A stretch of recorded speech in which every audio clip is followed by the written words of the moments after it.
الحمد لله نحمده ونستعينه ونستغفره ونعوذ بالله من شرور أنفسنا وسيئات أعمالنا من يهده الله فلا مضل له ومن يضلل فلا هادي له وأشهد أن لا إله إلا الله وحده لا شريك له وأشهد أن محمدا عبده ورسوله صلى الله عليه وعلى آله وأصحابه ومن تبعهم بإحسان إلى يوم الدين وسلم تسليما كثيرا أما بعد فعباد الله الكرام اتقوا الله تعالى حق تقاته ولا تموتن إلا وأنتم مسلمون واعلموا قدر زكاة الفطر لدى المسلمين وفرضيتها عليهم.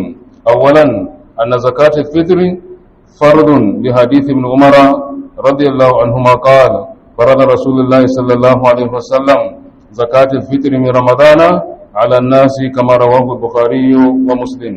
ولحديث ابن عباس رضي الله عنهما قال فرض رسول الله صلى الله عليه وسلم زكاة الفطر كما رواه النسائي وهي تجب على الصغير والكبير والذكر والأنثى والحر والعبد من المسلمين.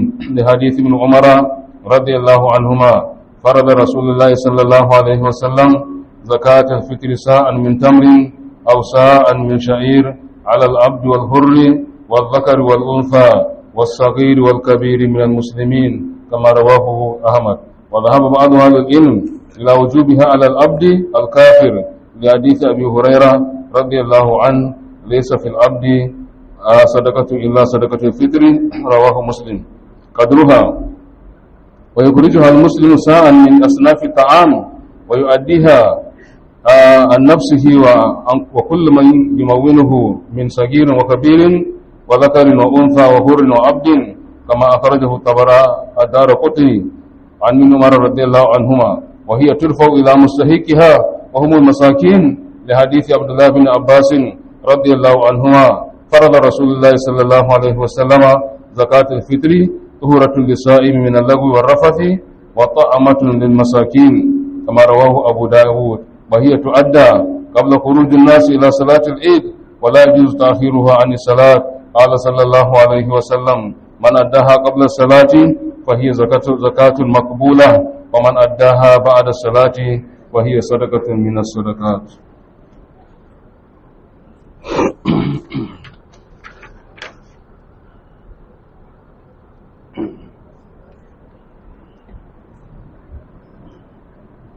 الحمد لله رب العالمين والصلاة والسلام على أشرف المرسلين بعد الله الكرام.